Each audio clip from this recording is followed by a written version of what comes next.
And what type of spaces have you experienced sound focusing or sound creep or flutter echo? And the answer is under domes or under, it could be in any concave curved surface. So it doesn't have to be a dome. It could be a concave curved surface in plan or even in elevation. But in concave for both sound focusing and sound creep, it's going to be in a concaved curved surface. In flutter echo, it'll be in a large room with parallel opposite surfaces. So to kind of understand what we're going to talk about today, you have to kind of bite into the idea that that we can do what's called an impulse response. And an impulse response is very much the fingerprint, the acoustical fingerprint of the room. And so what we're going to do is, this is the impulse response. It's a graph. And on the y-axis is the sound energy in decibels. So it's kind of how loud something is, at least from a kind of a physics point of view. And on the x-axis is time, usually measured in milliseconds. And if this is our room right here, say it's in plan, and we have the source, that's me speaking here, and we have you, that's a listener, the receiver there.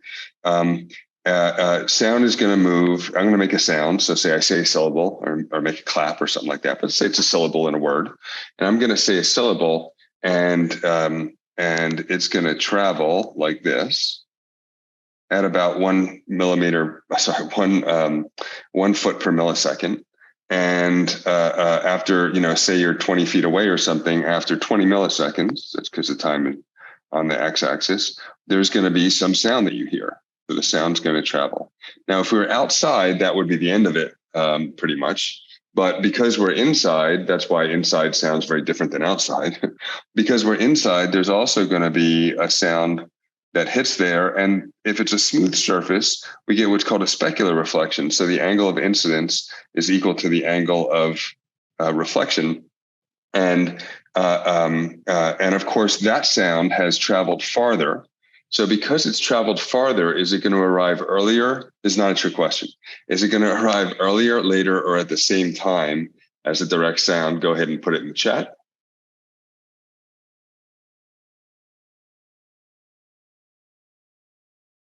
It'll arrive later because it's traveled farther. So it'll arrive at maybe 25 milliseconds. Now, it's hit a surface and bounced off of it. So is it going to be stronger, weaker, or the same as the direct sound? So the direct sound is the one that went right from me to you, but the reflected sound is going to be stronger or weaker or the same. Of course, it's going to be weaker. Some of the sound energy got lost to the wall. Now, how much got lost really varies by the materiality of the wall. So it could be 99% could have gotten absorbed by the wall, or it could be that 99% is reflected by the wall. That wouldn't be super surprising. And generally, surfaces that you think would be sound reflective are things like smooth concrete and terrazzo and marble and that kind of thing. And surfaces that you think would be sound reflective, like velour curtains or fiberglass panels, those are pretty absorptive.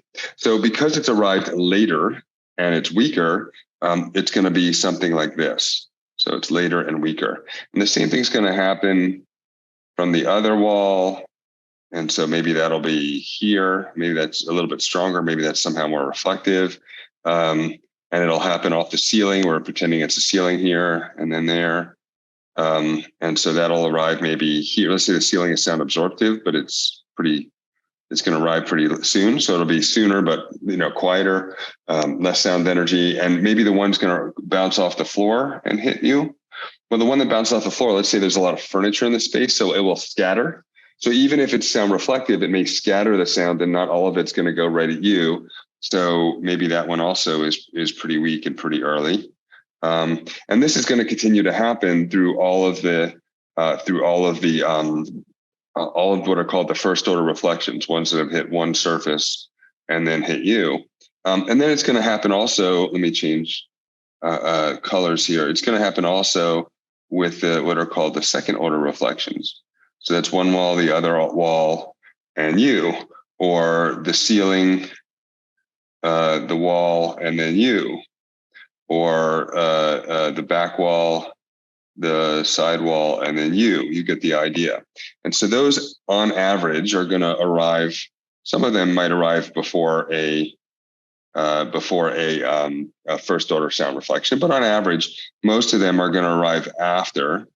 And on average, they're going to be quieter. There's going to be less sound energy because on average, they've hit more surfaces. So they've traveled farther because the mean free path is what it is. And they bounce off of surfaces, and then they're just going to kind of continue to die off. And there'll be third order reflections and higher order reflections, and the sound will continue and continue and continue. And each time on average, it'll get weaker, and it'll arrive later. The reflections will get weaker, and they'll arrive later as they've hit 3 and 4 and 5 and 6 and 7 surfaces. And this is how we measure the reverberance in the room. And reverberance, importantly, is different than an echo. Now, what would an echo look like in the room, and what would it look like in the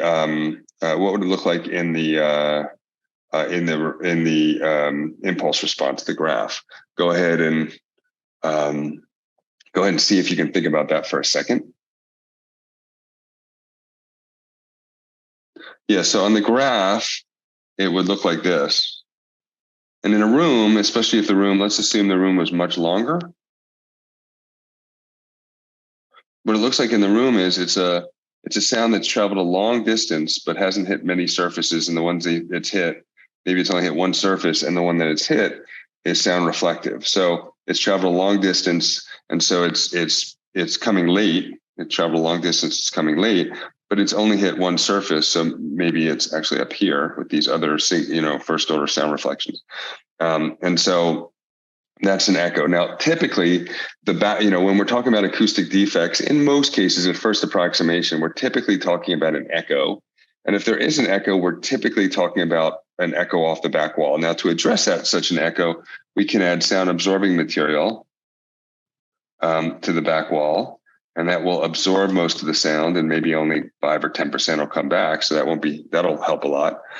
Or we can add a diffusing surface, like pyramids or coffers or convex curves, and they're going to, in that case, the sound that hits it, kind of scatters every which way, and it's less of a harsh. It's like the equivalent of acoustic glare. It's less than, it's like maybe glare is to echo as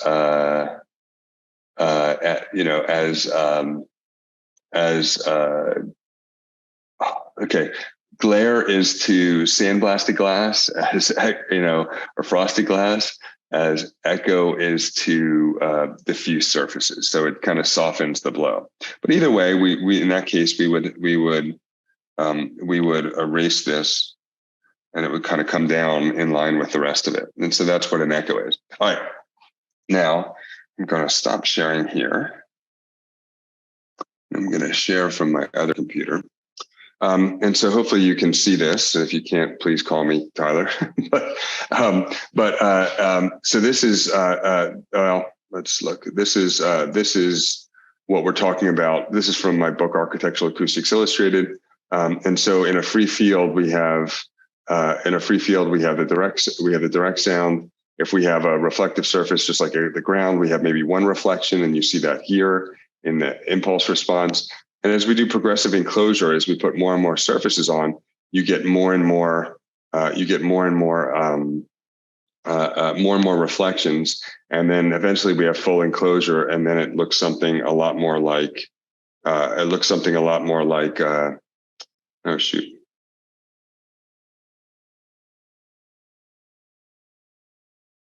Let me make sure you guys can see this. Okay, it's something a lot more like what I just showed you.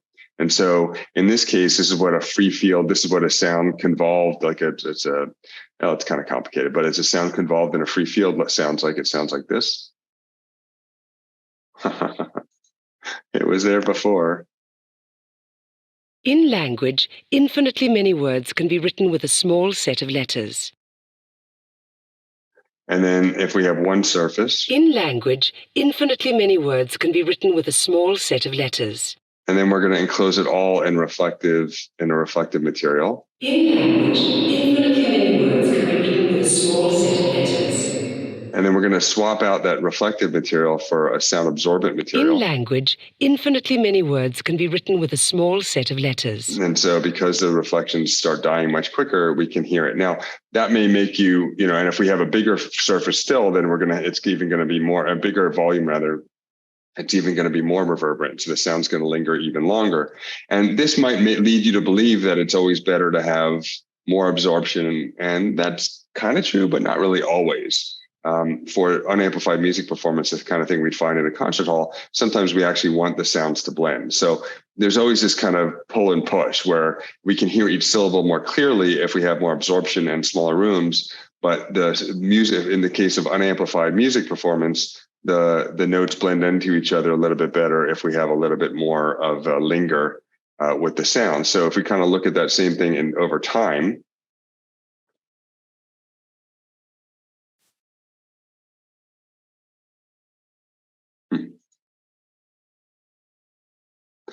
if we look at it over time, we have the sound kind of moving out in different ways. Of course, this is just a model of how to show it. And then at 70 milliseconds, we have the direct sound. And then at 120 milliseconds, we have some early reflections. And then at 170 milliseconds, we have more.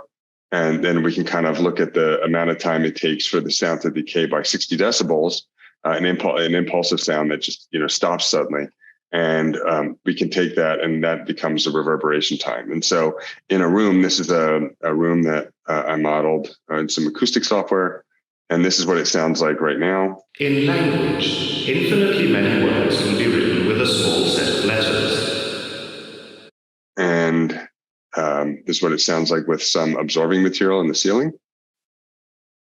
In language, infinitely many words can be written with a small set of letters. Now, the absorbing material doesn't have to be on the ceiling. I think we always put it on the ceiling because we always do. I'm not sure why.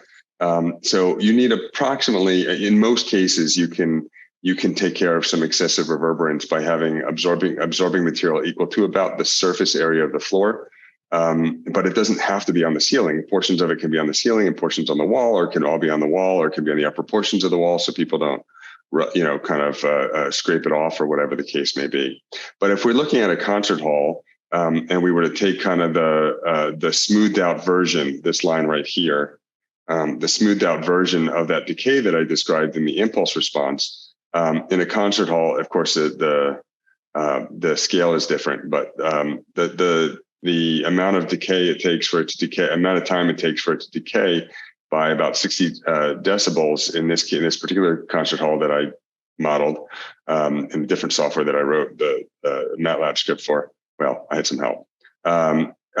Is what the decay would look like, right? So in this case, it's 1.8 seconds decay in the concert hall. And so what we have is actually, I think I have to go back to sharing on my iPad. All right. So this is what it would look like if there was a concert hall. However, there's a special kind of concert hall. There have only been about 25 of them ever built, depending on how you count them. And the way that this concert hall works is so this is a kind of a normal concert hall. That's what it is. It's called a coupled volume concert hall, or a double with that promises to reconcile this kind of push and pull between being able to hear every note separately, but also letting them blend together. So how can we have simultaneous clarity and reverberance? And this tries to address that. So what it does is it essentially takes a second, if this is the source here, and here's you, the receiver, it takes a second room and it wraps the first room with the second room. It's called a coupled volume. And then we can have a situation where the sound goes directly and reflects, just like I described before. But what this promises to do, this type of concert hall, is it promises to allow you to open up doors in the concert hall to expose the concert hall to a secondary room. And so then we can have situations where it essentially behaves like one big room that looks more like this. So if we open the doors all the way up, it behaves like one big room. And so that's what you get with this. So in a bigger room, you have a single large room, the decay is going to take longer because in a bigger room, there's a longer mean-free path between any two surfaces. And so on average, it's going to take longer to decay because in a given time window, it has hit fewer surfaces. Isn't that cool that you can follow this? It's pretty complex, but you guys are smart. And the promise of this type of concert hall is that if we get the doors just right, if we kind of open them just the right amount, the promise is that most of the sound will do what it does in a normal concert hall. So the sound will decay in a normal way at first, but then some of the sound will leak out and it'll kind of bounce like a pinball between the in this secondary volume, in this coupled volume, and it'll eventually come back. Now it's come back after a long time. And if the secondary volume is sufficiently reverberant, in other words, it has surfaces that are sufficiently reflective, then it's still going to be pretty strong. The sound's still going to be pretty strong after a long time. So the hope is that each sound will decay pretty quickly. Remember, the x-axis is time and the y-axis is sound energy. But then it'll kind of do this, where it'll linger. Each note will linger kind of in the background. So decay quickly and then linger in the background. That's the promise of this. And that it'll look something like this. And this is again, a MATLAB model that we built where this was my obsession. Like when you're a professor, you do research. So from 2001 to 2007 or so, maybe 8 or 9, this is what I pretty much spent a good deal of my career studying. And I think I became either the expert and kind of a world expert on these types of concert halls. And I mentioned that there were 25 of them or so built, but of the 25, only 3 really were kind of universally recognized as working, as actually producing this double slip decay that has the promise of having an early rapid decay and then a later kind of lingering of the sound. And then there were maybe 3 that, some people heard and other people didn't hear. Kind of, it depends who you talk to, whether they worked. But most of them didn't work. And that's what I was really interested in, because I happened to have worked for the firm that designed all 25 in New York. It's now part of Arup. They've since gotten bought, but it was an acoustical consulting firm. And they were kind of the world leaders in that, building these types of halls. But it was an open secret in the office that a bunch of them worked and a few of them worked and a bunch of them didn't. And frankly, maybe they knew, but I don't think they really knew which ones worked and which ones didn't. So I knew I was going to be leaving to teach, and I kind of started thinking this would be a really cool thing to research. So I did. And so if you're kind of curious how they sound, let's see if I can play it. So this first one you're going to listen to is a regular kind of concert hall, and the second one is with the doors partly open.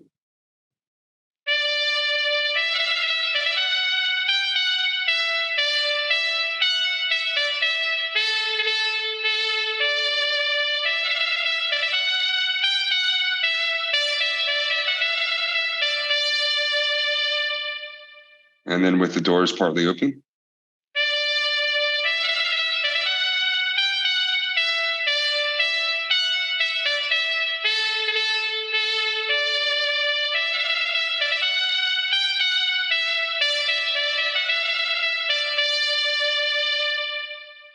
You can kind of hear it at the end, maybe a little bit more clearly. And so,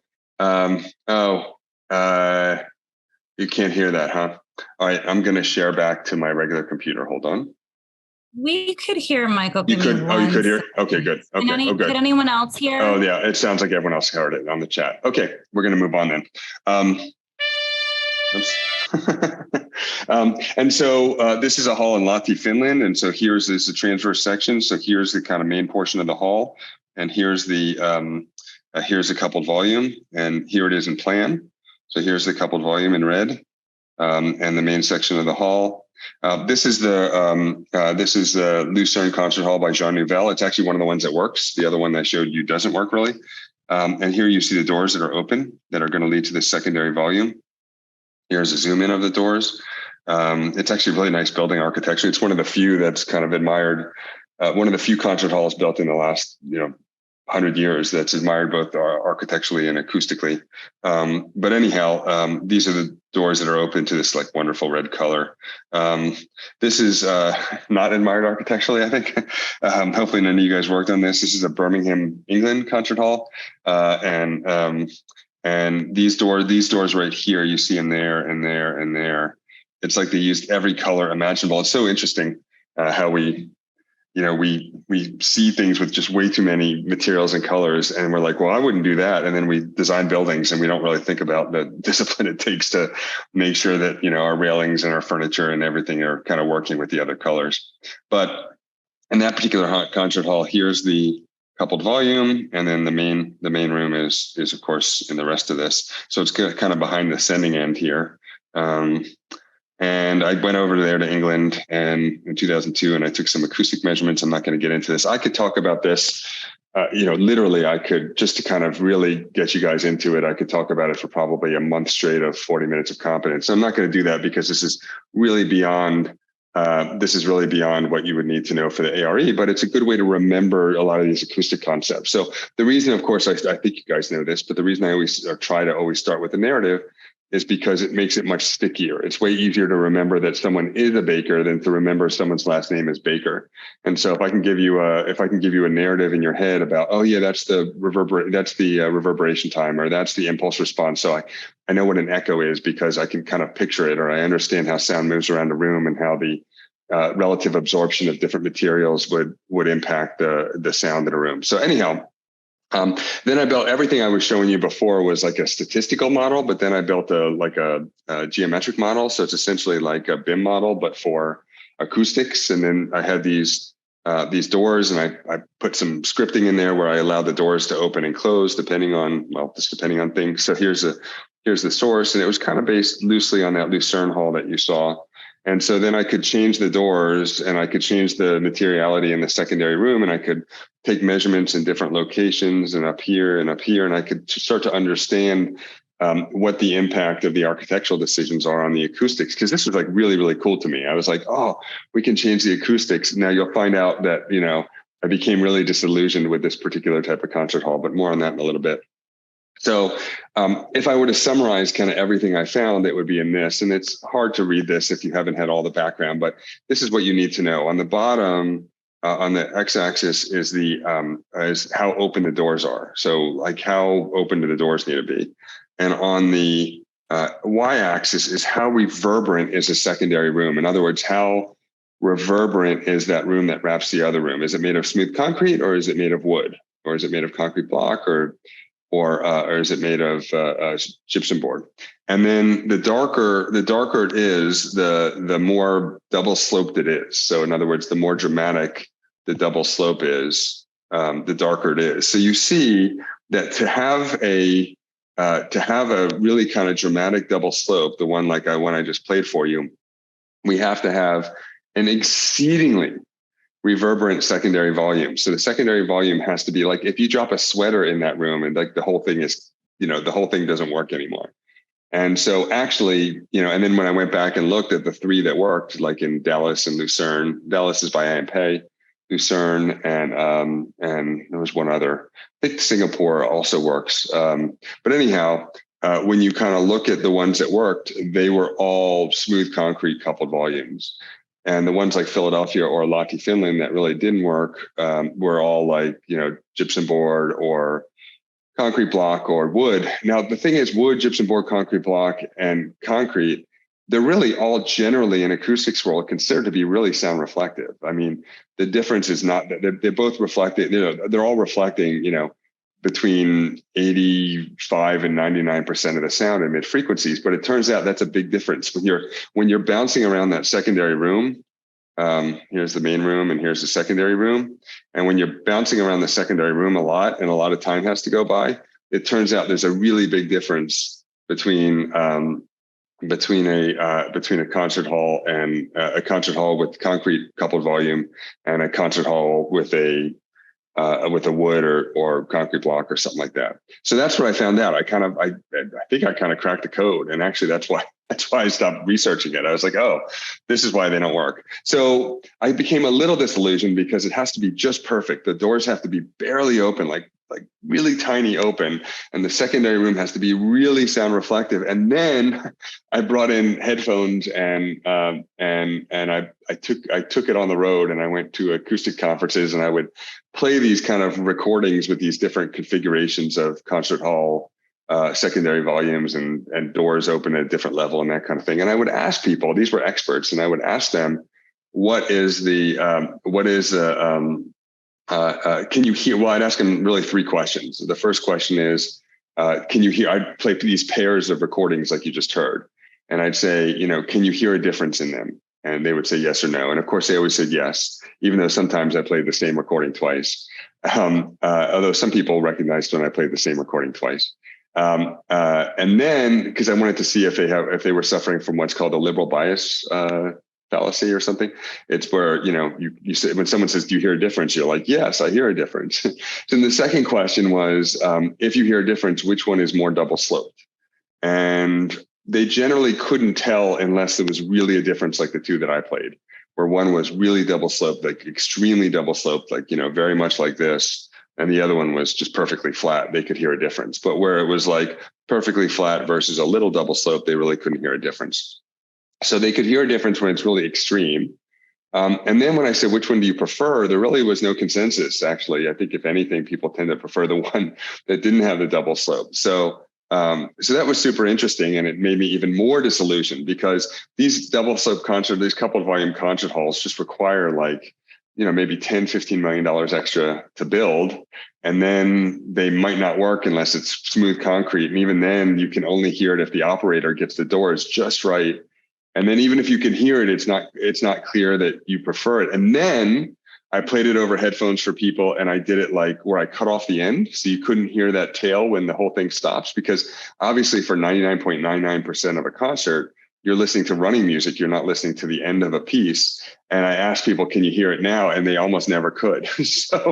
So I became like, I was its biggest cheerleader. Like I totally went the other direction, right? Maybe you can put on the chat an example in pop culture of someone who was like really a zealot one way and then became really a zealot another way. I can't think of an example, but I'm sure there are lots of them, people who have kind of, switched political parties or become really irreligious after becoming religious or something like that. So anyhow, so let's go back to our original question, which is, kind of these acoustic defects. What are we talking about?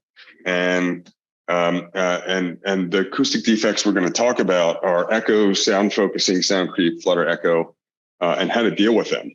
And so what happens with sound focusing is, let's say it's a dome.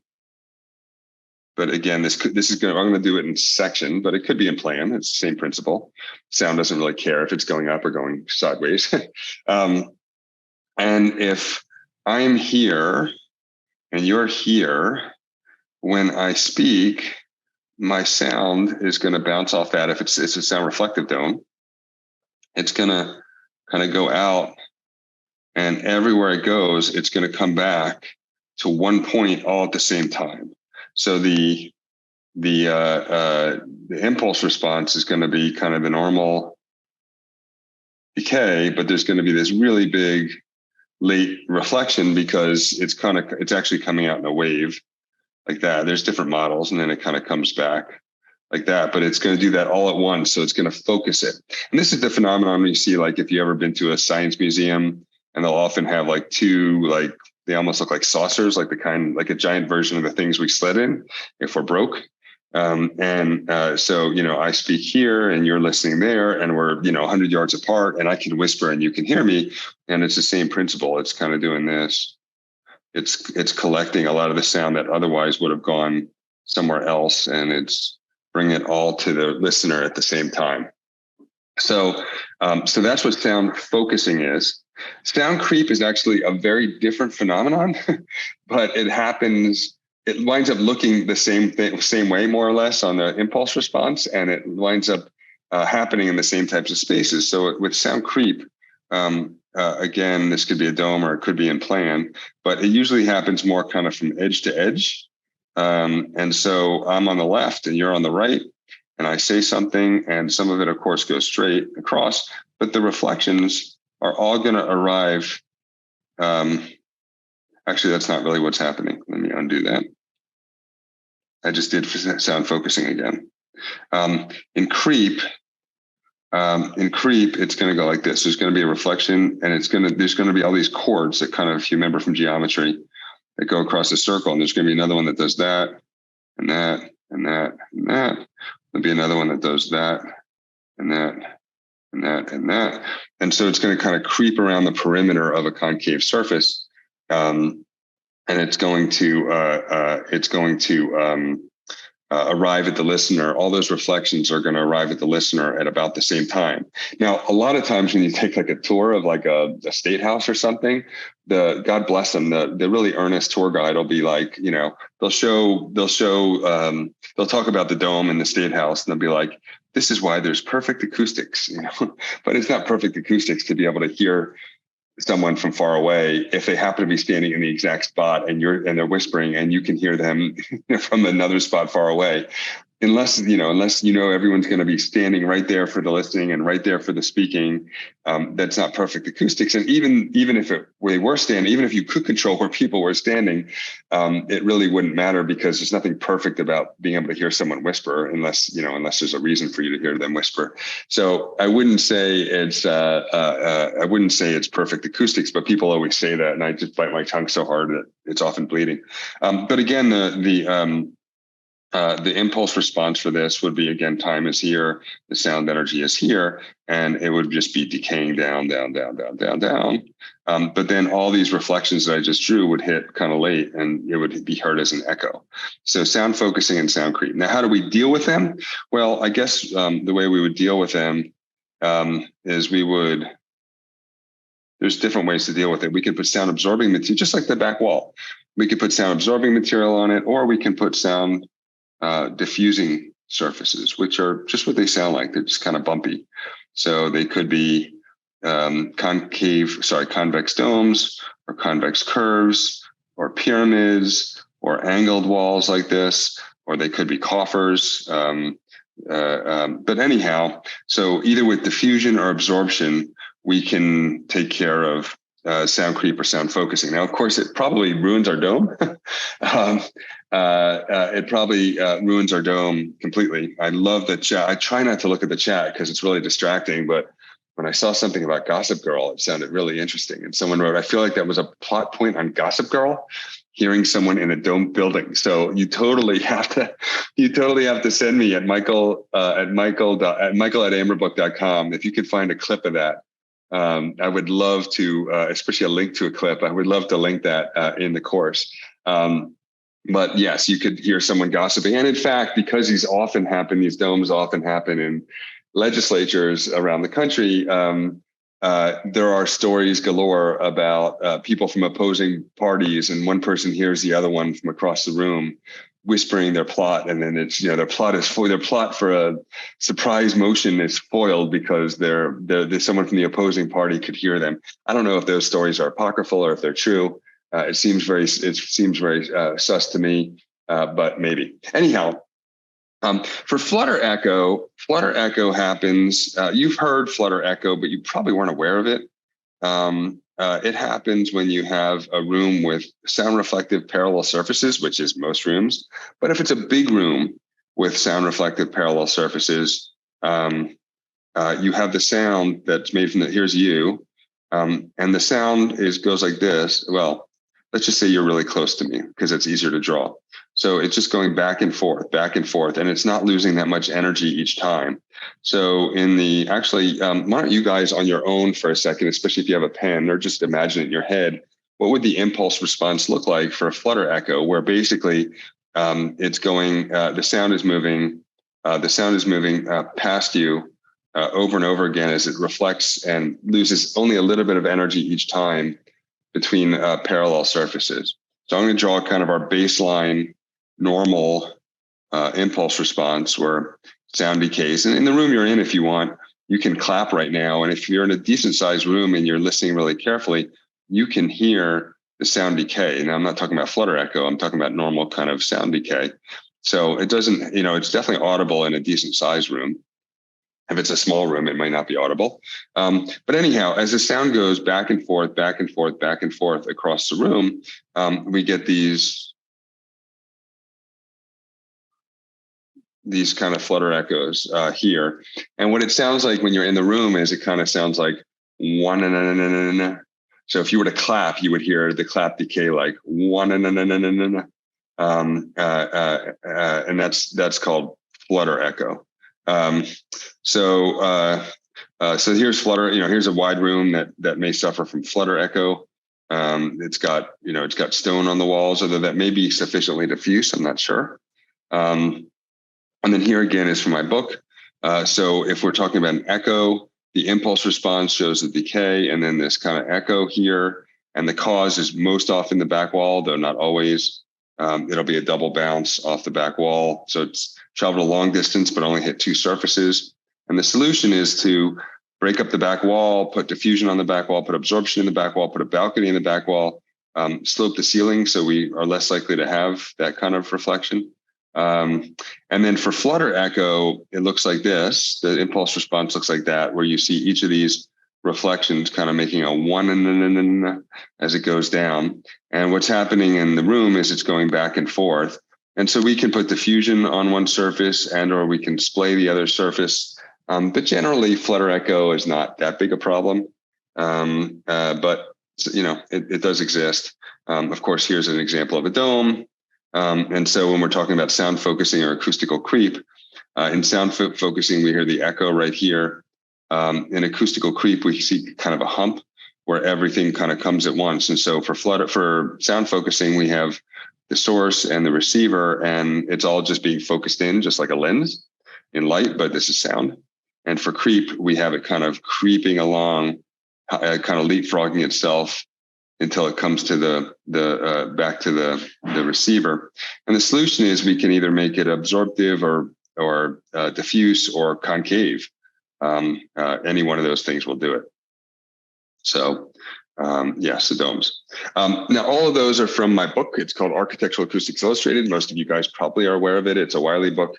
I haven't looked at this in probably 6 months, and it used to be 5, and now it's 4.9, and I'd be lying if I said I wasn't upset about it. But anyhow, it's from the book. But the beauty is you guys don't have to buy the book because NCARB put the book up for you guys for free. So you just have to go to NCARB's Continuum Education, which is a weird way of saying continuing education. And their continuum education. And if you type in Architectural Acoustics Illustrated, that's the name of my book. And so I saw someone online, some of you guys know this, I saw someone online saying, there's a really good continuum education. It's called Architectural Acoustics Illustrated. And I said, it looks like NCARB took my title and made a continuum education of it. I guess I'll sign up for it. But it's free for you guys because you're testing. It was not free for me because I was done testing. So I went and paid for it. I purchased the course down here, and it was $15. The course was 7 parts, and each part was $15 for me. And then when I took the course, it was my book. It was every page of my book, identical to my book, broken into 7 parts because they wanted to make it CEU credit. So they took my book, they took literally every word of it. The only page they changed was the cover, because the cover says it's by Michael Ermann. This is on the left is mine. I had to stop for a second. On the left is my book, a page. On the right is their book. It's the exact same thing. The only difference is the only page they changed is the cover. So they call it Architectural Acoustics Illustrated. They took my title, but then they put their name on it instead of my name on it. But I'm hesitant to bring it up with them because I'm afraid that they'll take it down and they won't give it to you guys. And I want you guys to have it. Anyhow, so to our question that really was posted, the one that I didn't cover, I was going to cover, but I realized I'd covered it recently. So I decided not to. But if you're curious, high frequency whistling duct noise is the noise from air turbulence. So it's that of the air moving across the damper, or which is like the blade that opens and closes the duct, or the air moving across the diffuser blades. So that's the high frequency stuff. So the high frequency whistling noise, high frequency means high pitched. So the whistling noise, actually, why don't you guys take a second and see if you can figure out the answer to this? It's way better to actually create doubt in your heads. So you have 2 minutes from now to figure out which one of these go to which one of these. All right. So what should we do? So I kind of already gave some of it away. I said that the whistling duct noise is from air turbulence. Air turbulence is caused by one of three things. Either excessive ducted air velocities within the distribution system. So basically the air is moving too fast in the ducts. And so it's whistling across any obstacle it sees. Or that's the first thing that causes it. The second thing that causes it is if the air is, if the duct layout is really convoluted, like there's all kinds of takeoffs and branches and elbows, duct elbows and dampers, and there's just a lot of up and down and right and left, and in the ducted system, that causes air turbulence, or the combination of the first two. So if there's fast air and the air's got to, kind of turn right and turn left, it starts to make a lot of air turbulence. So if we add more diffusers to the room, that will slow down the air. How does it slow down the air? Well, you need a certain amount of air, a certain amount of CFM to make the room cool or warm, to thermally control it. So if you need X amount of air to thermally control it, if we double the diffusers in the room, then each diffuser only needs half as much air moving out of it, so we can slow down the air out of each one. So if you can think of filling up a kiddie pool with one hose with a lot of pressure, or we could fill up a kiddie pool at the same rate with two hoses, with the water moving more slowly out of the spigot. So more diffusers in the room allows us to slow down the air without having to usually to slow down the air, we have to have bigger ducts, but bigger ducts make for a lower floor to ceiling heights. So we need, so if we have more diffusers, that's one trick. Reduce the ducted air velocity. That also slows down the high pitch whistling noise for ducts. For low frequency rumbling duct noise, actually, let me change colors. For rumbling duct noise, that's fan noise. So the lower frequency stuff, the lower pitch stuff, the rumbly stuff is fan noise. And so that's the sound of the fan that's blowing the air, moving down the ducts and through the system. And so what's called the duct silencer can be installed, which is a way to reduce the fan noise. It's like a 3 to 10 foot long, thicker part of the duct. On the outside, it just looks like a thicker part of the duct. But actually on the inside, it looks like this. So it's this thing right here. So on the inside, there's sound absorbing material, which we just learned about. And so as the air moves across, kind of down parallel to this sound absorbing material, it'll absorb a surprising amount of the sound, given how short it is, and it will make a pretty big impact. But you have to ask for them, and they'll never give them to you if you don't, because they're expensive. So you as architects have to ask for them if you have a quiet space. And you have to give some room before the first branch takeoff downstream of the air handling unit and upstream of the elbows and takeoffs and that kind of thing, because the air has to smooth out before it goes through you need a couple of duct, maybe 3 or 5 duct diameters before distance and linear duct. Let me show you what I mean. You need some distance here of duct, this distance here, upstream and downstream of just straight duct, upstream and downstream of the silencer, because you want the air to go through the silencer smoothly, because if you don't, it'll cause more turbulence than you would have wanted. So you may actually create more sound than you're eliminating.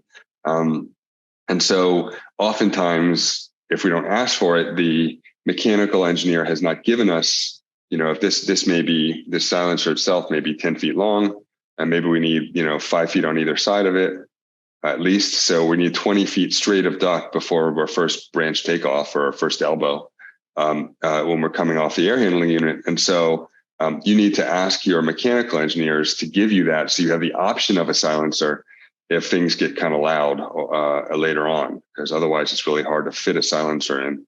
But anyhow, so install a duct silencer is the fan noise. We can also pick quiet fans. Some fans are much quieter than others. And if we increase the ducted distance between fan and diffuser, that also that also addresses low frequency fan noise. Because if the fan's farther away, we can do that. Now, you as architects can do that right now. You just, when you're laying out your rooms, just make sure your quiet rooms are really far on one end of the building and your noise and your air handling unit is on the other. I'm shocked at how rarely this is done.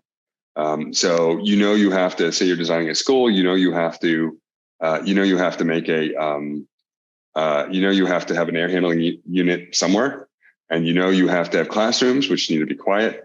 But you also need to have a cafeteria and bathrooms and a gymnasium and hallways and storage rooms.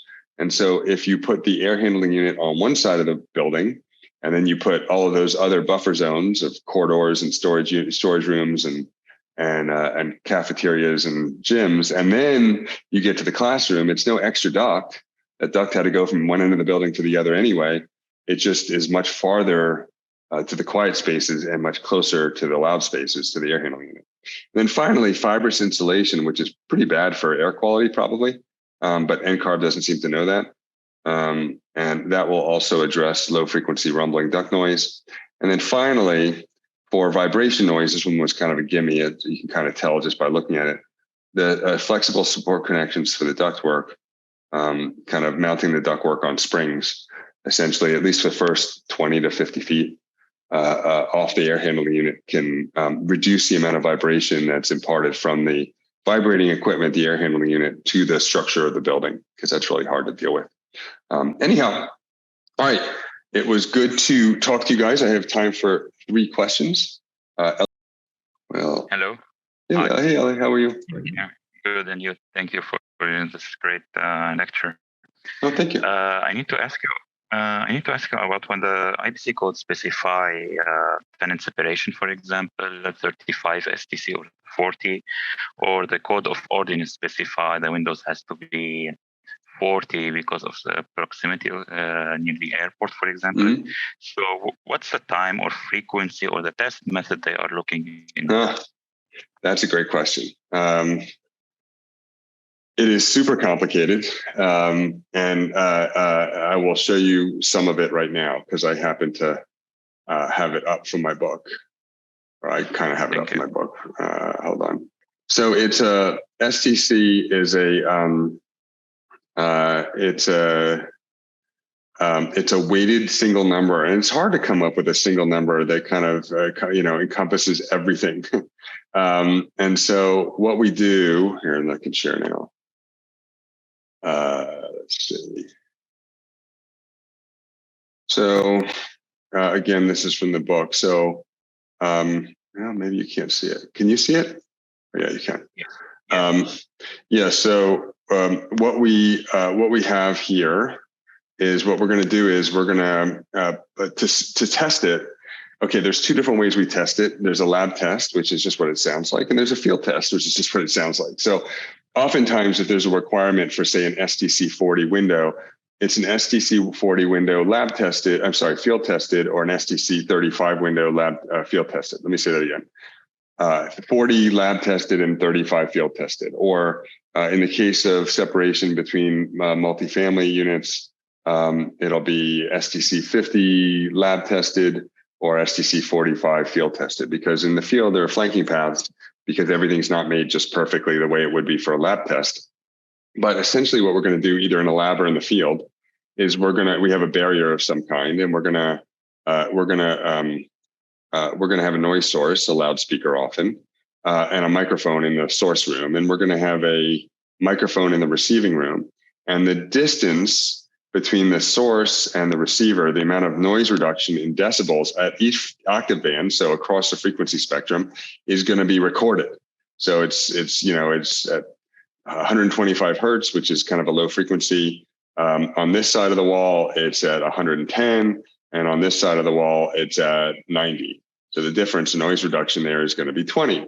And then at 250 hertz, there's a different number, a different value of decibels that it's dropped, and so forth. And then what we're going to do is we're going to plot that out on and again, this is not necessary for the ARE. But if you're curious, this is how it's done. So we plot it out. So the frequency is down here. Actually, we do it at 1/3 octave bands. The frequency is on the x-axis, and the transmission loss is on the y-axis. Now, here I talked about noise reduction, and here I talked about transmission loss. And the difference between the two is transmission loss is normalized to account for the size of this panel, the size of the barrier, and to account for any sound absorbing or sound reflecting qualities in the receiving room.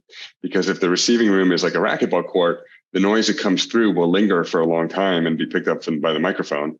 And if the noise is, if it's like more like a smoking room, a plush smoking room from like the 70s with velvet on all the walls, the sound that comes through is not going to bounce around very much. So generally, I call that tip and tax. That's not super important usually, although sometimes it is. But we're going to adjust the noise reduction to come up with a transmission loss that's more descriptive of the actual wall assembly and less descriptive of the specific situation in terms of what the receiving room is like and how big the wall assembly is. Anyhow, we're going to plot it.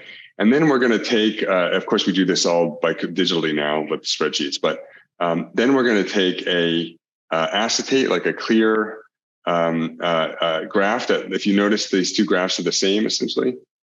Well, they should be. The scale should be the same. And we're going to put this one on top of this one. But this one is going to be, this one that goes on top is going to be on like transparency paper, the same thing that people used to project from before, in the before times. And so there's a curve, and this curve is based on how sensitive the human ear is.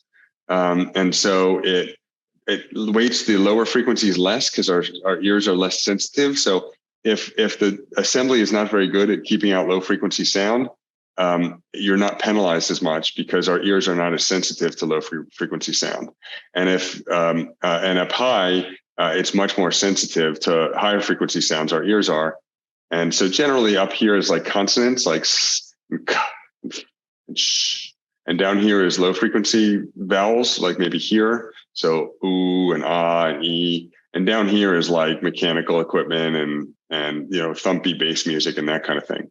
Now, interestingly, Ellie, it's kind of ridiculous that we're even looking at STC as a single number, because STC, while it's really quite good at describing how robust an assembly is at preventing sound from moving across from, in this case, outside to inside, or a window outside to inside, it really doesn't tell us hardly anything about the low frequency performance, because we've reduced the impact of the low frequency performance on the value that we get for STC, because in the name of getting a single number. Well, that makes sense if we have a conference room next to an office. STC is really pretty good at measuring how much voice goes across. It's very, very heavily weighted to speech frequencies. However, airplane noise has a lot of low frequency content. So you can have a window that actually does quite poorly on low frequency content, the rumble of an airplane going right overhead. And you can have a high STC window and it still could perform quite poorly at those low frequencies, and the rumble of the airplane could kind of, get in. So we put one across the other, and I'll make this really quick now because it's pretty complicated, but basically we have to raise this one as high as we can so that two criteria are met. There's no more than an 8 decibel maximum between the reference curve, this one right here, and our measurement curve, this one right here, the contour. And the total difference across all 21 or whatever it is, third octave bands, doesn't add up to a total of more than 32. So all of so that we put it as high as we can so those two conditions are met. And then once we find that place, we go at 500 hertz up and then over, and then we can come up with an STC rating. Now, an STC rating, what's good, what's bad? Generally, these are the STC recommendations. So between a laboratory and a kitchen, so 2 loud spaces that don't have to be that quiet, maybe STC 30, which you really don't even have to be trying to get STC 30. If it's separate, I mean, that's not true. You have to separate the rooms to get it. So if the lab is exposed to the kitchen, then you're going to hear everything. But if you have a wall between it, even a really minimum wall, you can probably hit STC 30, like 2x4 studs with, 1 layer of gypsum board on each side. But then, for more robust things. So we see STC 55 or above. It says hotel room to hotel room, conference room to conference room, apartment to apartment, bathroom to classroom, living room or bedroom living room or bedroom, kitchen, to, I don't know what that means. I got to correct that in the next edition. To classroom or conference room, living room, or you get the idea. So you get, and you get right up here, it's like highly critical receiver rooms such as concert halls and recording studios require detailed octave band analysis. And so I would say it's the same thing for airplanes, but people like single number ratings because it's really complicated. Now, in truth, if you guys have worked with an acoustical consultant, they sometimes make you feel like you couldn't possibly understand. But think about, we've only been at this for an hour, and think about how much you understand, right? You were totally able to follow all this. So in reality, I think our architectural acousticians, like I used to be, I never did this, but they do this to, they make it sound like they're, Dumbledore or something, that there's, that you muggles couldn't possibly understand it. Hopefully I got that reference right, because I'm not a Harry Potter person. But they make it sound like a regular person couldn't possibly understand it, and that you have to hire them. In reality, you have to work to understand it. You have to read my book or take some courses or, take Amber book or whatever. But in most applications, most of the good can actually be done by you, even if you do hire an acoustical consultant. Because like I talked about, it probably didn't occur to you to have the acoustical consultant consult with you on where to put the rooms. But that's like one of the most important things, if not, that may be the single most important thing, is where to put the rooms. And so when you put the rooms and then give it to the acoustical consultant and say, now work with it, it's impossible. Like if you have the mechanical room next to the classroom, then, you're going to hear, there's almost nothing you can do. You're going to hear the noise from the ducts. So, so either bring them on earlier or, put that as part of your own process to start to think about some of these things. In most cases, you are capable, very capable as architects, and some cases actually more capable than the acoustical consultants because you can think in 3 dimensions. A lot of acoustical consultants can read planar section, but really can't think about 3-dimensional how sound moves in a space. But for people like you and me, that's actually pretty easy. All right, guys. Thank you so much. You're welcome. Good night. Get licensed.